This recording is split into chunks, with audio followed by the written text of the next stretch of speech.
Itinuturing na case closed ng Department of Interior and Local Government ang malagim na pagpaslang kay Police Senior Master Sergeant Diane Marie Morenido at sa kanyang anak matapos sumuko at mahuli ng mga pangunahing sospek sa krimen. Si Almar Forzuelo sa report. Noong Enero 16, huling nakitang buhay ang mag-inang si Police Senior Master Sergeant Diane Marie Morenido at ang 8 taong gulang na anak na si John Ismael Morenido sa Quezon City bago sila iniulat na nawawala noong Enero 19. Makalipas ang 8 araw, noong Enero 24, natagpuan ang bangkay ni Diane na nakabalot sa itim na garbage bag sa isang creek sa Bypass Road sa Pulilan, Bulacan. Noong January 29 naman, na-recover ang labi ng batang si John Ismael sa isang calamansi farm sa Barangay Maluwid, Victoria, Tarlac. Base sa investigasyon, scam ang biktima na bibili lang sana ng sasakyan sa mga sospek.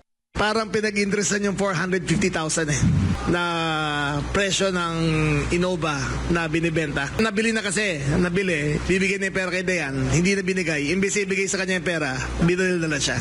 4 na pangunahing sospek ang nasa kustudiya na ng mga otoridad, kabilang ang mag-asawang panganiban na itinuturing na wedding godchildren o inaanak sa kasal ng biktima. Ayon sa PNP, sa bahay ng mga panganiban sa Novaliches nangyari ang krimen kung saan binalot pa ng plastik ang sofa para itago ang bakas ng dugo.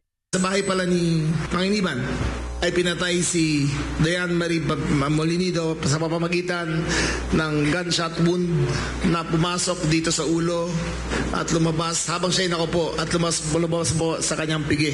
Sa gitna ng investigasyon, lumabas ang nakakakilabot na detalye na isinama pa ng mga sospek ang kanilang 3 maliliit na anak sa sasakyan habang nasa likuran ang mga bangkay ng mag-inang Morenido para itapon sa magkaibang probinsya.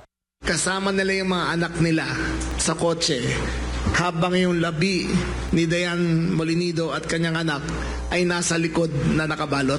Merong psychopathic criminal tendencies talaga kasi walang konsensya. Paano mo madadali yung anak mo sa participation of the crime? Diba? Anong klaseng utak ka na meron? Anong klaseng puso ka na meron? Na pati anak mo, sasama mo sa disposal and sa prosecution of the crime.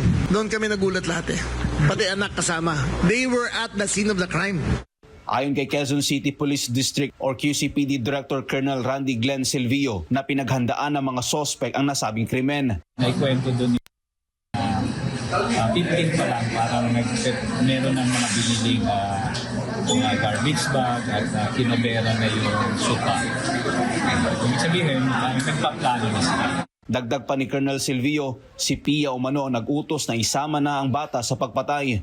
According to Hildy, ang plano sana ni Christian ay papuntahin lang sa iligaw yung bata sa balik doon.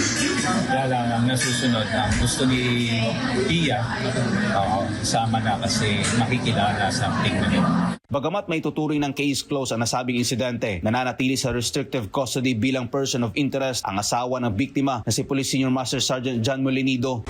Ayon sa aming investigasyon, considered case closed na to at charges will be filed.